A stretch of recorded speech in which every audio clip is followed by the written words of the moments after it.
Hey, Jay here along the way with J&J. Gonna do a quick review of the HomeRight ElectroLight Electric Fire Starter.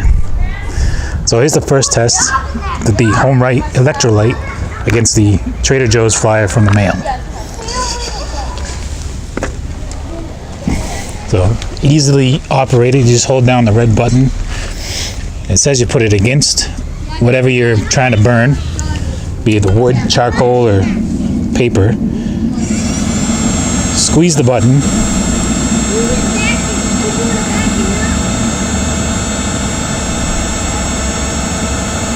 Can you see anything there? So what would that take? About 10 seconds? So that worked pretty quick. Then you can use the blower to fan the flames.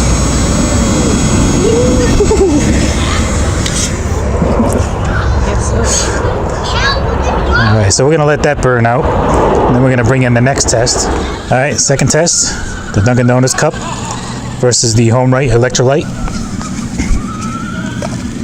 Oh, let's lay it down on the side here. Again, up against it, squeeze the button.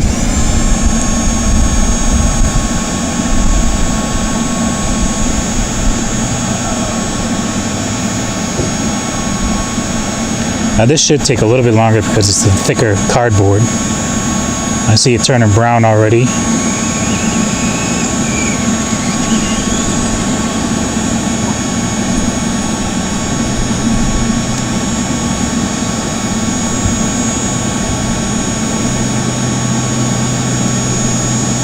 It's making a lot of smoke.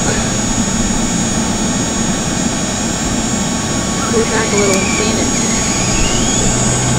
Oh, it burnt a hole in the side. I don't know if you can see that. Let's see if we can get it to burst into flames like the other one. We're fanning the old coals.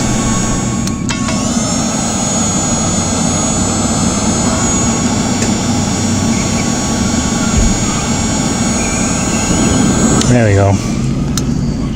Test number 3 is the HomeRight ElectroLight versus the small kindling.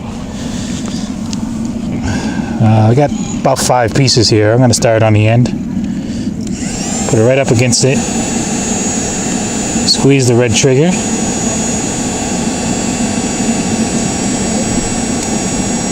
I can kind of see a little red glowing through the hole in the front. Can't tell if that's the ElectroLight or the wood. So I'm going to go ahead and pull back just a little bit. We've got some sparks there.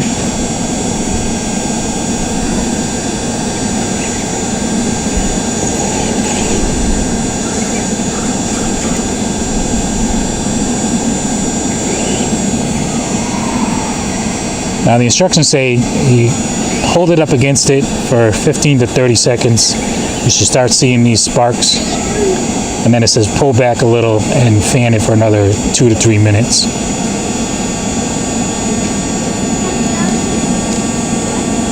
We're actually heating up the old coals that are underneath it as well. So this might be considered cheating because they just caught on fire.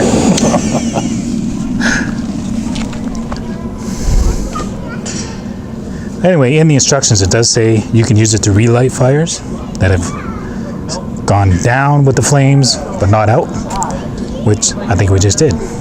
So here's the last test of the HomeRight ElectroLight Electronic Fire Starter. So we're going to use it against the larger pieces of kindling. Again, we're going to get down here, put it up against it, hit the red button.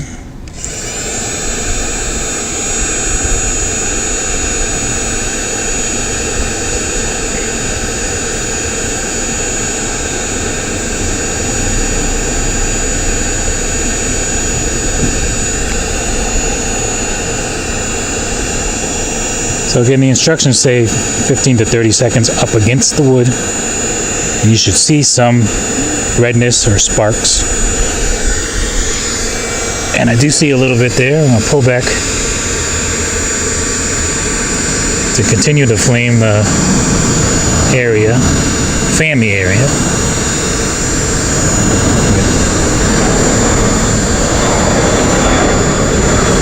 little piece just fell off, burnt up. Pardon our airplanes flying overhead.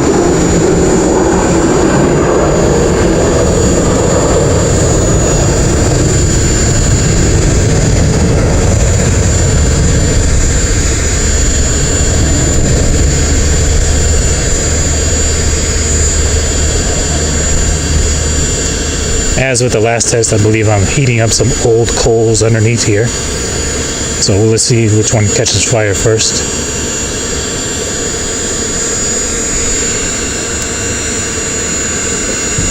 It's catching the wood though. Yeah.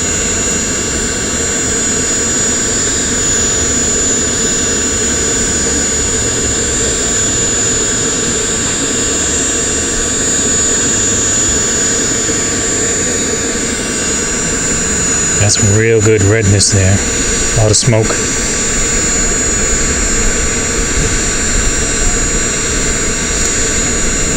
And we have some flames, albeit underneath with some old coals. But you can pull it back. Fan the flames real good. Now if you're doing charcoal, which we don't use, it says after about 3 minutes of doing this, your charcoal will be ready to grill on. Alright. This thing can overheat, and we did that yesterday. After about 5 or 6 minutes of continuous use, it just wouldn't come back on until we let it sit for about 15 or 20 minutes to cool off. So the HomeRight ElectroLight will be recommended for charcoal. I wouldn't really recommend it for camping or outdoors because you have to plug it in, for one, and second of all, it's going to take longer with the wood. All right, so the HomeRight ElectroLight Electronic Fire Starter. As you can see in the video, we kind of cheated a little bit. We didn't cheat purposely, but there were some old coals at the bottom of the fire pit that helped our test items along. So the Dunkin' Donuts cup and the large and small kindling, as you see, caught on a little bit quicker because you can see the coals heating up underneath. Had the coals not been there, those items probably would have taken a little bit longer to catch on fire. It also has a safety mechanism built in, which we tested out, again, unintentionally. We ran this for about 5 or 6 minutes straight, and then when I went to turn it back on again, it would not come back on. And it didn't come back on for probably about 30 minutes until it cooled down enough. And I swapped a couple emails with the manufacturer today. She said that also, if you bury the tip too far into the fire pit or the charcoal or the ash, it's gonna eventually cut itself off as well. So it's just another safety mechanism so you don't injure yourself or others while using it. Anyway, I'll put a link in the description below for more information and for where you can pick this up.